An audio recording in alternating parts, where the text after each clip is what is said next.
Hello and welcome to the Motorcycle Report. My name's Ryan, and if you're like me, you want to know all there is to know about the past, present, and future of the motorcycle world. Shayna Texter is the first woman to win an American Flat Track Championship. She's the golden girl of flat track racing, but not the only girl. Currently listed on the American Flat Track website in this co-ed sport are Shayna Texter and Sandriana Shipman. There have been some professional flat track lady riders before them, but they're currently the only ones to be found on the AFT website amongst a roster of mostly men. You may or may not know what flat track racing is, and so I'll give you some information about it. For me, I started watching it back in the 80s on weekend afternoons, whenever it would pop up on the major networks. It wasn't on really often, but when it was, I enjoyed checking it out. The tracks run from 1/4 mile to 1 mile depending on the track. To quote Wikipedia, competitions take place on tracks which are defined by the FIM as being the following: Speedway, which is a track with the top surface in granite, shale, brick granules, or similar unbound materials rolled in on the base ground. Long track is sand, shale, or similar unbound materials rolled in on the base of the ground. Grass track is firm, level turf with minor undulations. And ice racing, which is ice with a minimum thickness of 10 centimeters. Unquote. So something like NASCAR of motorcycles, but not on pavement, and not as boring as NASCAR as far as I'm concerned. Hey, what'd you expect? This is the motorcycle report, not the race car report. Just something about the riders being out in the open air and exposed to the track around them. What makes flat track racing so exciting are a couple of different things. First, the sheer speed, which on the mile-long track can reach up to 130 or more miles an hour. And then there's the corners. No matter the length of the track, the corners are what it's all about. Unlike Grand Prix racing, where leaning in on one knee that from time to time touches the ground, the flat track riders put a foot down instead. Using a steel toe on their left boot, it glides along the dirt surface to keep the bikes from going over. This can take a great deal of skill and effort, as the corners ask a lot from the riders. There's lots of inertia. Fans watch in earnest from the bleachers as well as the comfort of their couches from home, the same as I did when I was a kid. Popcorn is optional, but recommended. From the American Flat Track website, I'd like to talk about the single-cylinder engine that the riders use. Some of the motorcycles are 2 cylinders, but for the ladies, at least so far from what I can see from the site, they're running with the single-cylinder bikes. This is the class that both Shayna and Sandriana ride in. A note on the single-cylinder bikes. Horsepower is 60 plus. There is no minimum weight limit. Top speed is over 115 miles per hour. You can go 0 to 60 miles per hour in under 4 seconds. And tires are Goodyear Dunlop 19-inch, purpose-built flat track tires. Fuel is Sunoco Supreme 112. Race lengths are 25 lap sprints. Engine displacement are 251 cc to 450 cc 4-stroke with the following restrictions. All single-cylinder engine displacements are absolute, with no overbore allowances. Single-cylinder engines must maintain stock bore and stroke. Eligible machines are as follows: the Honda CRF 450R, the Kawasaki KX 450F, the KTM 350 SXF, the KTM 450 SXF, the KTM 450 SXF FE, the KTM 450 SX, the Suzuki RMZ 450, and the Yamaha YZ 450F. Yeah, there's 2-cylinder bikes as well, as I've mentioned, and they're capable of running at over 130 miles an hour. I almost forgot to mention that flat track racing predates motorcycle GP and motocross by several decades. It's one of the earliest known forms of motorcycle racing. So that's the flat track overview. Now let's talk about the ladies.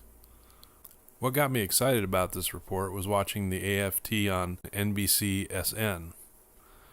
the broadcast that I found on the AmericanFlatTrack.com website.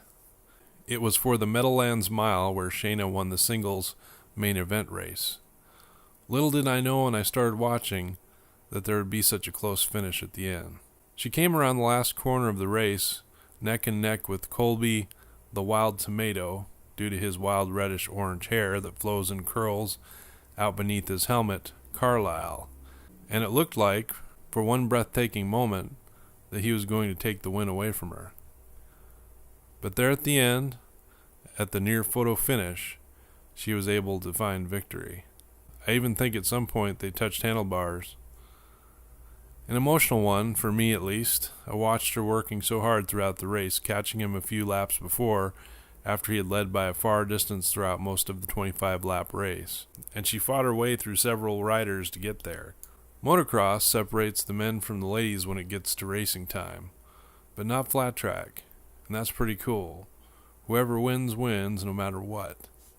But winning isn't just a recent thing for Shayna Texter. She's been riding professionally for a while now. She's been winning professional flat track races since 2009. And get this, the AFT site has her listed as 5 feet tall and 95 pounds. Wait, what?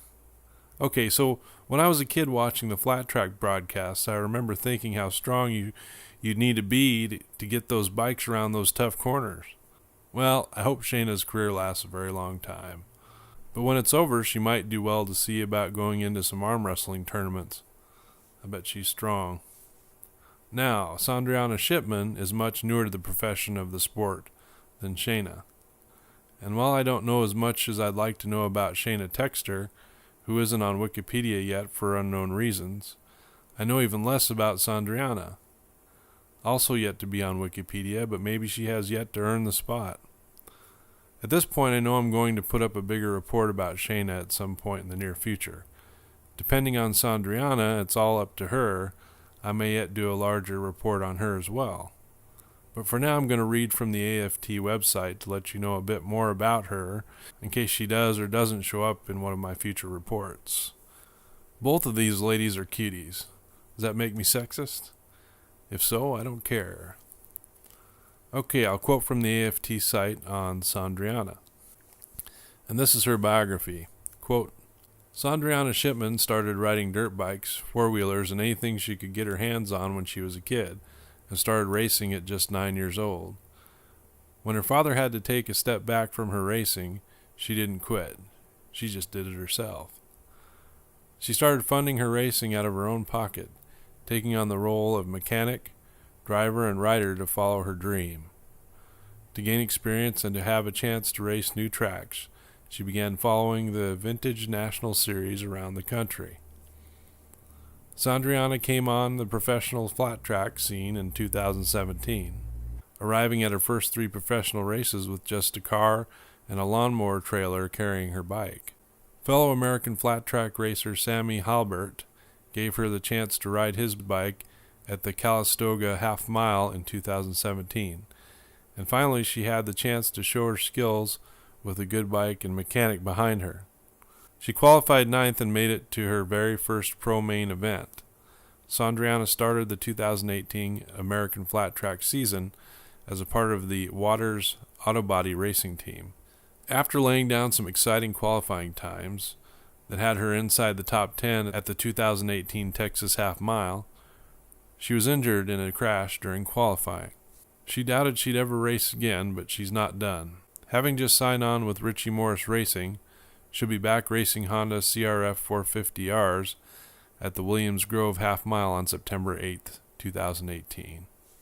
Alright, well that's the end of her bio on the AFT website. I'll have to check out the race there at Williams Grove, see how it went, and I'll get back to you on that. So it does look like I'll probably be reporting more on Sandriana. I like to read about a good go-getter, and she is that. So, cool stuff, right? Well, I think I've spent enough time with this report. I'll be back in the future to talk more about flat track racing and those who participate in it. It's refreshing to find competitive ladies these days in one of my favorite motorcycle sports. It's time to get back to watching some more races. That's all for this report. If you like this video and you want to hear more, go ahead and click the subscribe button. Thank you, and I'll talk to you soon.